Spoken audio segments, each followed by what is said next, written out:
जय श्री राम। दोस्तों, क्या आप भी इस तरह से स्ट्रॉबेरी अपने घर में लगाना चाहते हैं? देखिए कितना सुंदर सुंदर लाल लाल पूरा स्ट्रॉबेरी मेरे यहाँ लगा हुआ है। आगे मैं पूरा दिखाऊंगा अच्छा रिजल्ट, और बहुत सारा लगा है। तो इसको लगाने के लिए दोस्तों सबसे पहले तो हम नर्सरी से एक पौधा ले आएंगे। इसको सीड से भी लगाया जा सकता है, लेकिन आज हम नर्सरी से ला के इसको लगा के दिखाने वाले हैं। साथ ही इसमें रनर प्लांट निकलता है, उससे एक सेपरेट पौधा भी हम निकाल के आपको दिखाएंगे। इसके लिए सबसे पहले दोस्तों इसके जो रूट बॉल है, जो भी मतलब जड़ में जो मिट्टी है नर्सरी वाला, उसको हटा लेना है। यह चिकनी मिट्टी होता है, तो पूरी तरीके से मत हटाइएगा। फिर इसको इस तरह किसी टब में या किसी भी छोटे छोटे गमले में स्ट्रॉबेरी लग जाते हैं दोस्तों, आप लगाइए और लगा सकते हैं। बात करेंगे दोस्तों इसके सॉइल मिक्सर की, तो इसमें एक भाग मिट्टी, एक भाग गोबर या खाद या वर्मी कंपोस्ट, और एक भाग राइस हस्क या कोकोपीट जो होता है वो मिलाइए। धान की भूसी या फिर कोई भी भूसी में, और थोड़ा हल्दी मिला दीजिए, जिससे इसके जड़ में किसी प्रकार फंगस मिट्टी में रहे तो वो सब ना लगे। या नीम का खली आपके यहाँ है तो वो मिला दीजिए। इससे पौधा मतलब स्वस्थ होता है उसका जड़। उसको करने के बाद दोस्तों आपको मैं ये दिखा रहा हूँ, जो साइड में अलग से एक पत्ता दिख रहा है वही है उसका रनर प्लांट। उसको भी आज हम लगा के उसको सेपरेट करके आपको दिखाएंगे। वीडियो पूरा देखिए लास्ट तक, इसमें बहुत सारे फल आएंगे, वो भी मैं आपको दिखाने वाला हूँ। तो ऐसे इसको लगाने के बाद दोस्तों पूरे अच्छे तरीके से मिट्टी साइड साइड में भर देंगे, पूरा एकदम बैठा देंगे, सेट हो जाए पौधा। इस तरीके से मिट्टी जब पूरी तरीके से अच्छे से भर जाएगा तो मैं आपको दिखाता हूँ दोस्तों।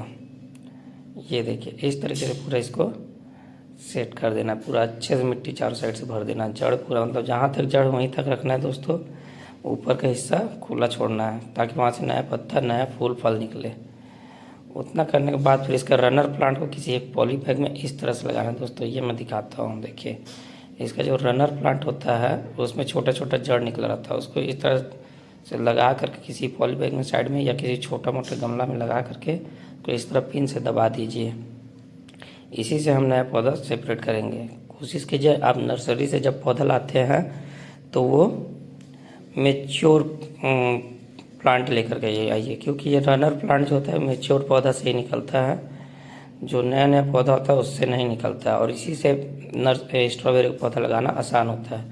अब दोस्तों इसमें जो भी फूल फल हैं इसको हमें हटा देना है, बिल्कुल लालच नहीं करना, क्योंकि अगर इसको नहीं हटाएंगे तो पौधा अपना पूरा ग्रोथ रोक देगा और इसी में पूरा एनर्जी लगा देगा फल बनाने में। अब सबसे ज़रूरी चीज़ इसका मल्चिंग करना है दोस्तों। जो जड़ के पास से सारे पौधा को पत्ता जो है उसको उठा करके साइड साइड से इस प्रकार पत्ता आप रख दीजिए, या नारियल का जो छिलका होता है उसको रख दीजिए, या पैरा होता है जो धान का पैरा होता है बचने के बाद उसको आप रख दीजिए। इससे होगा ये कि इसमें जो फल आएंगे मिट्टी के संपर्क में आके बहुत जल्दी फंगस लग जाता है, सड़ने लगता है, या इसका पत्ता भी सड़ने लगता है। ये आप फूल निकलने के बाद भी कर सकते हैं, लेकिन मैं पहले ही कर दिया हूँ ताकि इसके पत्ते में किसी प्रकार की मिट्टी मत पड़े और सड़ना चालू मत हो। इसके बाद दोस्तों फर्स्ट टाइम तो हमें पूरा भर के इसमें पानी डाल देना है पूरा अच्छे से, जब तक नीचे से ना आ जाए। इसका जो रनर प्लांट लगाए उसमें भी और मेन प्लांट में भी। अब इसमें पानी इसके बाद तभी डालना है दोस्तों जब ये सूख जाए, क्योंकि इसमें हल्का नमी चाहिए होता है। और ये ठंडी वाला पौधा है, गर्मी फरवरी मार्च अप्रैल तक ज़्यादा ये फल देगा, उसके बाद नहीं देगा। तो इतना कर लीजिए कि आप शुरू में भर के पानी दीजिए, उसके बाद आप पानी तभी दीजिएगा जब इसका ऊपर का मिट्टी हल्का सा सूखा रहे, चूँकि आप चेक करते रहिएगा।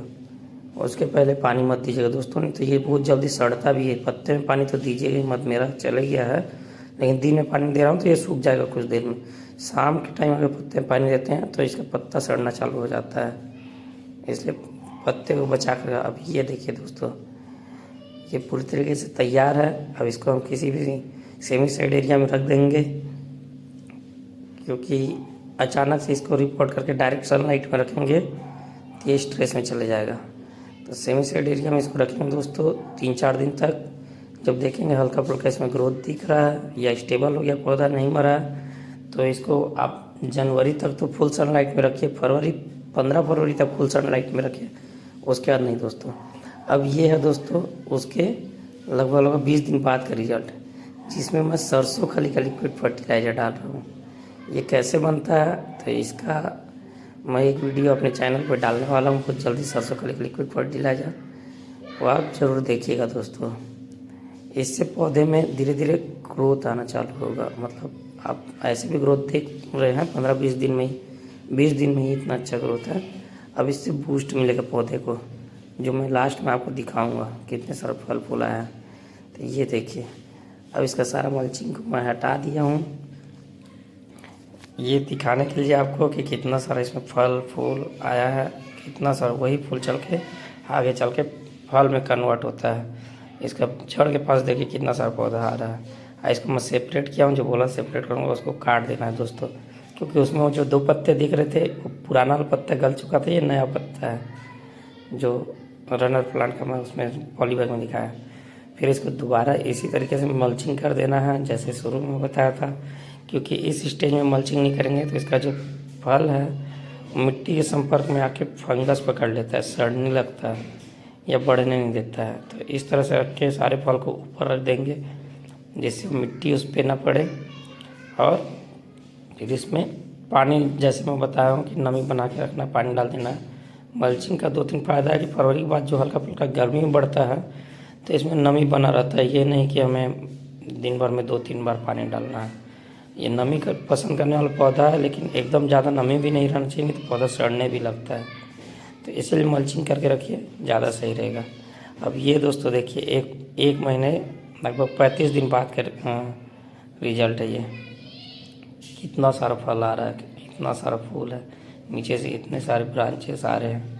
तो ये कमाल है सिर्फ और सिर्फ दोस्तों उसी सरसों खली का जो लिक्विड फर्टिलाइज़र रहता है उसका, उसी के कारण इसमें इतना सारा ग्रोथ देखने को मिला है। और बीच में मैं दोस्तों वीडियो बनाना उसका डालना भूल गया, ओनियन पील का जो लिक्विड फर्टिलाइज़र, मतलब प्याज के छिलके का जो लिक्विड फर्टिलाइज़र होता है वो भी मैं एक बार डाला था दोस्तों। उसका कितना यूज करना, कैसे डालना है, तो उसका भी एक वीडियो मेरे चैनल पे अपलोड है पहले से ही, आप उसको देखिए। मैं कोशिश करूँगा डिस्क्रिप्शन में उसका लिंक डाल दूँ, तो ज़रूर देखिएगा।